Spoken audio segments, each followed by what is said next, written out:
Bonjour à tous et bienvenue pour ma deuxième vidéo sur les jeux de plateau. Donc aujourd'hui je vais vous présenter le jeu Celestia. C'est un petit jeu qui se joue de 2 à 6 joueurs, qui dure environ 30 minutes et qui est familial. Donc, on peut y jouer très bien à partir de 8 ans jusqu'à pas d'âge, on s'amuse très bien à ce jeu. Donc ça va être une sorte d'un peu stop ou encore et également de bluff. En gros, nous allons devoir tous monter à bord d'un aéronef qui se trouve ici.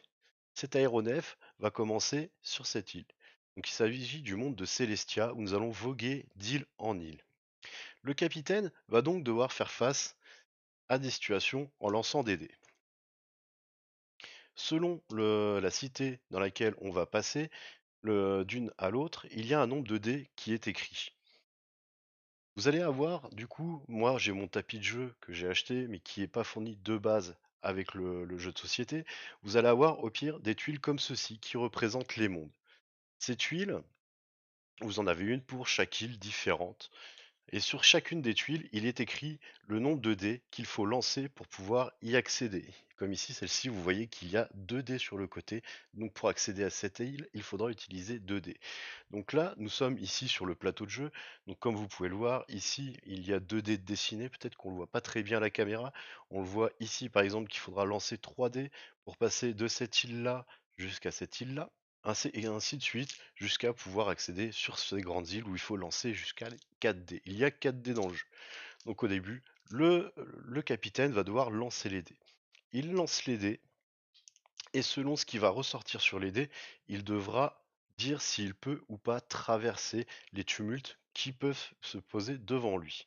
À savoir qu'il y a 4 types de cartes différentes parce qu'il y a 4 tumultes qui peuvent nous gêner durant le trajet.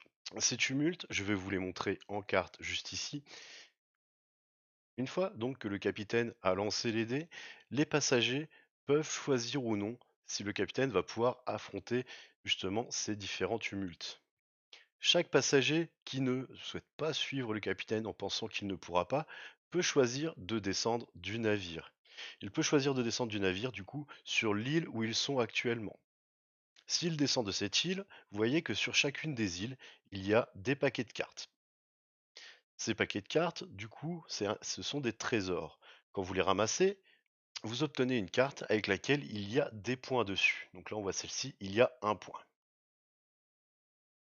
Sur chacune des îles, il est écrit combien de points on peut avoir sur chacune des cartes. Sur la première, 1 point et plus, la deuxième, 2 points et plus, la troisième, 4 et plus, 6 et plus, 9 et plus, 12 et plus.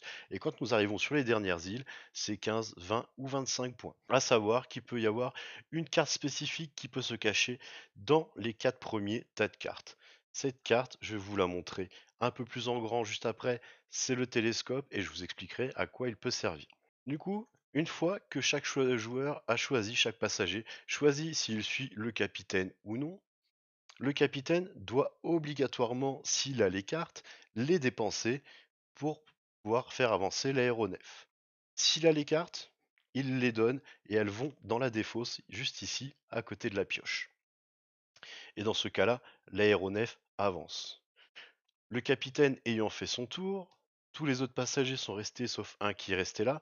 Le passager qui est resté là devra attendre la fin du tour total de l'aéronef avant de pouvoir remonter à bord de l'aéronef quand nous recommencerons un tour. Maintenant, nous passons au joueur suivant qui devient à son tour capitaine et qui lui aussi va devoir lancer les dés. Et les passagers qui sont à l'intérieur, en commençant par le joueur à sa gauche, vont devoir dire s'il reste ou non avant que le capitaine dise s'il peut ou pas avancer. Si jamais le capitaine n'a pas les cartes pour pouvoir affronter les différents dangers qui se présentent sur la traversée, alors l'aéronef se crache. Et là, tout le monde meurt. Du coup, personne n'aura de trésor dans ceux qui étaient dans l'aéronef. Et dans ce cas-là, nous retournons sur l'île de base et nous recommençons un tour.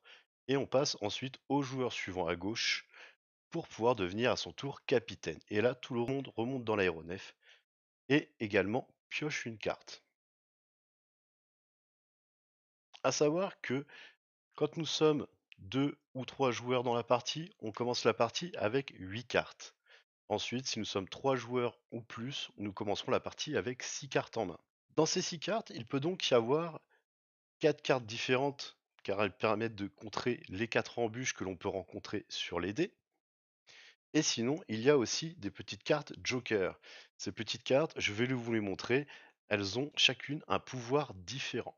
Donc je vais vous les montrer en agrandissant la vidéo pour que vous puissiez mieux les voir. Il y a tout d'abord le jetpack.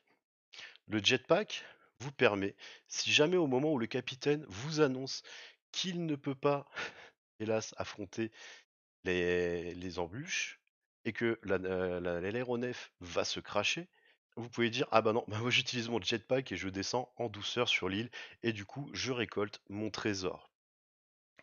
C'est une carte joker très importante, limite une des plus fortes, car vous pouvez à chaque fois quand vous l'avez en main dire que vous suivez le capitaine sans vous soucier si l'aéronef va se crasher. Vous savez qu'à chaque fois vous pourrez sortir si jamais vous tombez. Vous dites: ah non, moi j'utilise mon jetpack et là vous ne vous crachez pas. Bon, bien entendu, vous vous défaussez de la carte après. Il me semble qu'il y a 2 jetpacks dans le paquet de cartes. Ensuite, nous allons avoir le joker. Donc le joker, si vous êtes capitaine, il remplace n'importe quelle carte qui vous manque. Du coup, s'il le souhaite, le capitaine n'est pas obligé de jouer sa carte joker. Tandis que les autres cartes qui peuvent contrer les embûches, il est obligé de les jouer. Celle-ci, il n'est pas obligé de la jouer. Et bien entendu, les passagers de l'aéronef ne pourront pas la jouer à sa place. Donc s'il l'a en main, mais qu'il décide que tout le monde se crache, tout le monde se crache, il n'est pas obligé de la déclarer. Vous avez ensuite la carte débarquement. À partir du moment où le capitaine a lancé ses dés, que tous les passagers ont choisi s'ils souhaitaient rester ou non à l'intérieur de l'aéronef, n'importe qui peut choisir de débarquer un passager. Il n'y a que le capitaine qui ne peut pas être débarqué. Et à ce moment-là, on le débarque et la personne descend sur l'île et prend sa carte trésor et attendra le prochain tour.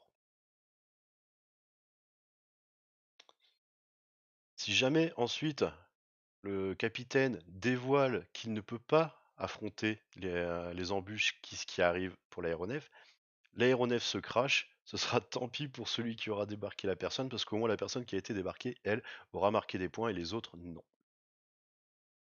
Ensuite, vous avez une carte bonus avec 2 petits dés blancs à relancer.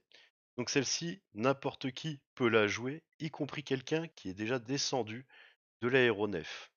C'est-à-dire que cette carte-là, à partir du moment où tout le monde a dit s'il restait ou pas à l'intérieur du navire après que le capitaine ait lancé les dés, juste avant que le capitaine ne relance les dés, on lui dit: écoute, non, tu relances tous tes dés blancs.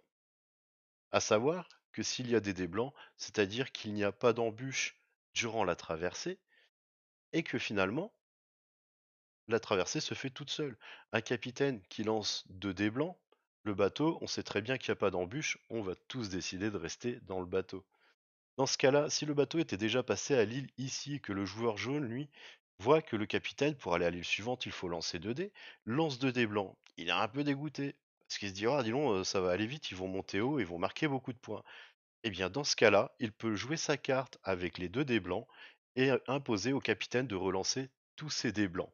Et dans ce cas-là, le capitaine relance et il peut tomber sur des embûches sur les dés.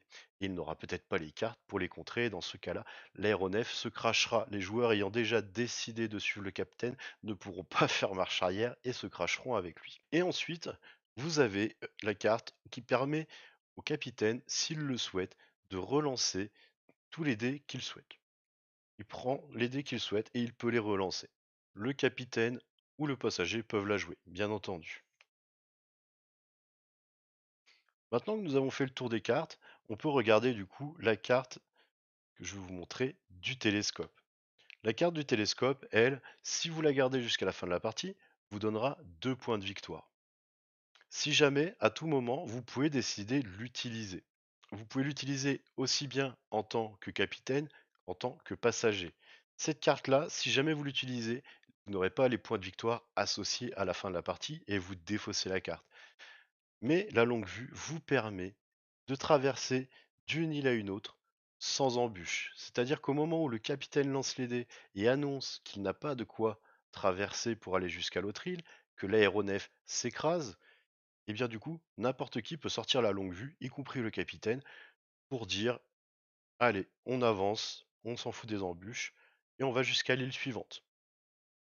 C'est le petit avantage. Ensuite, on défausse la carte de la longue vue. Dernière situation qui peut arriver durant la partie. Imaginons que tous les joueurs décide de descendre et de ne pas suivre le capitaine. Le capitaine se retrouve tout seul dans le navire. Et finalement, il a les cartes pour pouvoir avancer jusqu'à l'île suivante. À ce moment-là, le capitaine dépense ses cartes et il se retrouve seul à être capitaine. Du coup, deux choix s'offrent à lui. Soit il choisit de se dire je peux y arriver, je retente de lancer les dés pour aller à l'île suivante. Mais à partir du moment où il aura lancé les dés, il sera obligé de tenter d'avoir les cartes. S'il n'a pas les cartes, il se crachera dans l'aéronef, il n'aura aucun point. Soit il se dit je m'arrête ici, j'ai fait une île de plus que tout le monde, je descends et je récolte mes points de victoire. Le but du jeu étant d'arriver jusqu'à 50 points de victoire.